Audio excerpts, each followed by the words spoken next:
Ketegangan di Selat Hormuz kembali meningkat. Sebuah kapal tanker dilaporkan terbakar setelah diduga terkena serangan proyektil. Rekaman televisi pemerintah Iran menunjukkan asap mengepul dari sebuah kapal tanker di Selat Hormuz pada Sabtu. Garda Revolusi Iran menyatakan kapal tersebut menjadi sasaran setelah diduga melintasi jalur selatan yang telah diperingatkan sebelumnya. Perusahaan pelayaran Yunani Dynacom Tankers menyatakan kapal Kavomaleas terkena 2 proyektil pada 20 Juli yang memicu kebakaran di ruang mesin dan memaksa seluruh awak meninggalkan kapal.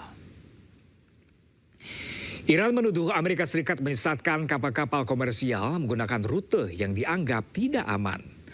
Sementara Washington menegaskan Selat Hormuz merupakan jalur pelayaran internasional. Insiden ini terjadi tengah meningkatnya ketegangan antara Iran dan Amerika Serikat meski kedua negara sebelumnya sepakat membangun kerangka perundingan dan gencatan senjata.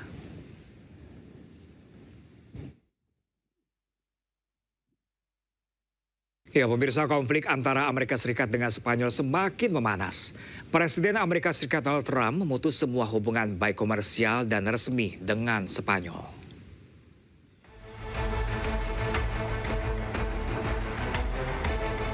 Perang di Timur Tengah membuat hubungan Amerika Serikat dengan Spanyol semakin renggang. Presiden Amerika Serikat Donald Trump mengambil langkah ekstrim untuk menghentikan semua perdagangan dengan Spanyol. Trump juga mengaku tidak mau ada kunjungan resmi. Langkah ini diambil lantaran Spanyol yang terus menolak meminjamkan pangkalan militernya kepada Amerika Serikat dalam konfliknya dengan Iran. I didn't speak to Spain. Spain is a wasted cause. We don't want to do any trade business with Spain anymore, by the way. I'd like you to cut it off. Spain is a terrible partner in NATO. They don't participate. They don't pay. I don't want anything to do with Spain. Cut off all trade with Spain, please, including visits.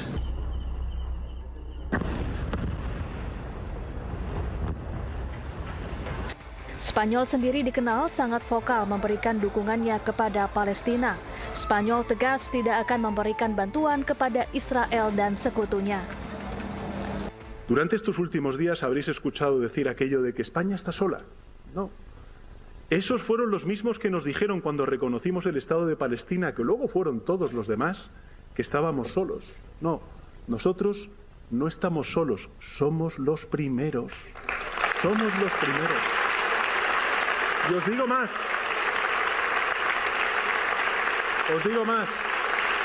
Lo estamos viendo ya. Estamos viendo como muchos otros gobiernos ya se están posicionando en contra de esta guerra. Los que se van a quedar solos son aquellos que defienden lo indefendible. Saat ini Amerika Serikat masih memblokade perairan Iran, sementara Spanyol menolak Amerika Serikat menggunakan 2 pangkalannya di bagian selatan yang biasanya digunakan Amerika Serikat untuk mengirim logistik ke Timur Tengah. Meski ditolak masuk New York, namun Perdana Menteri Israel Benjamin Netanyahu menegaskan tetap akan berkunjung ke kota The Big Apple. Sementara itu, Wali Kota New York Zohran Mamdani tegaskan tidak akan menyambut kedatangan penjahat perang.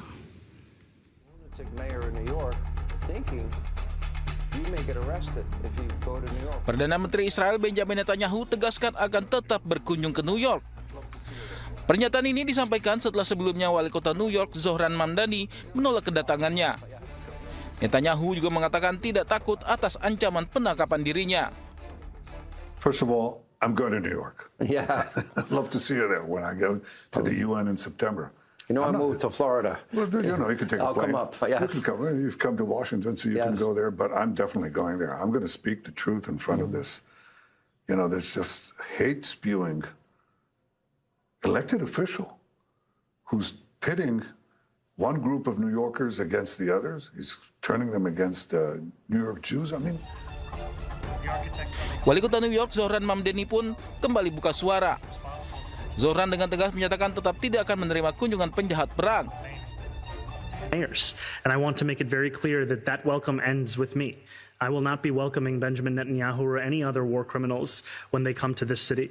And I do believe that our federal government should join the International Criminal Court and ensure that there is accountability when it comes to crimes against humanity. Sebelumnya, Mahkamah Pidana Internasional mengeluarkan surat perintah penangkapan Netanyahu dan sejumlah pejabat Israel lainnya pada tahun 2024.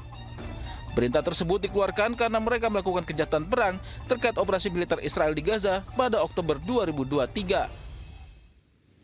Para pengunjuk rasa berkumpul di dekat Gedung Putih di Washington DC mengecam kunjungan Perdana Menteri Israel Benjamin Netanyahu dan menuntut agar ia diadili atas tuduhan kejahatan perang.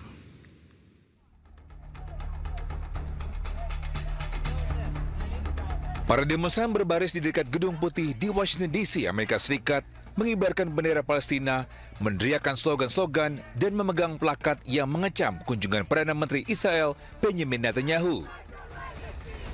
Sementara itu, polisi dan petugas keamanan menjaga di sekitar Pennsylvania Avenue dan Lafayette Square saat protes berlangsung. Netanyahu melakukan perjalanan ke Washington untuk berdiskusi dengan Presiden Amerika Serikat Donald Trump dengan Iran dan keamanan regional mendominasi agenda. Today with one clear message.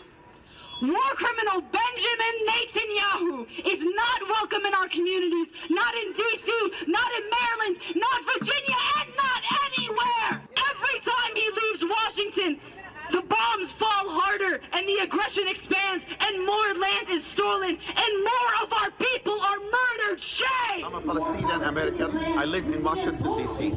We are at the front of the Blair House, which is an official guest house for the White House, protesting the war crime of Bibi Netanyahu.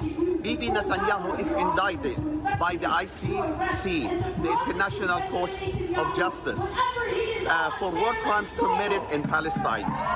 And instead of being prosecuted and going to jail, he's being received in the United States as an official guest of the government. Pengadilan Kriminal Internasional mengeluarkan surat perintah penangkapan untuk Netanyahu dan mantan Menteri Pertahanan Israel Yoav Gallant pada November 2024 atas tuduhan kejahatan perang dan kejahatan terhadap kemanusiaan yang terkait dengan konflik Gaza.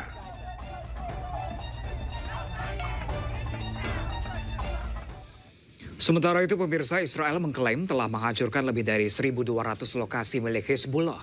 Lokasi ini termasuk tempat penyimpanan senjata hingga terowongan bawah tanah.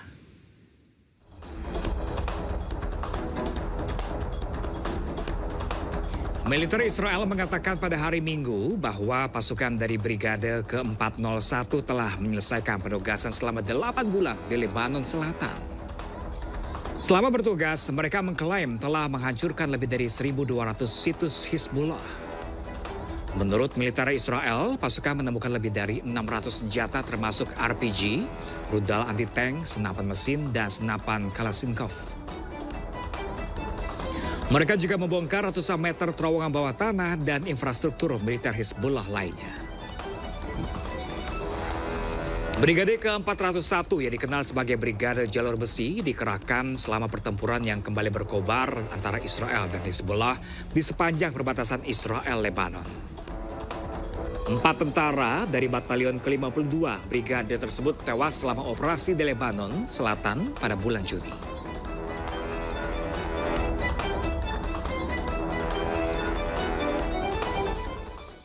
Sementara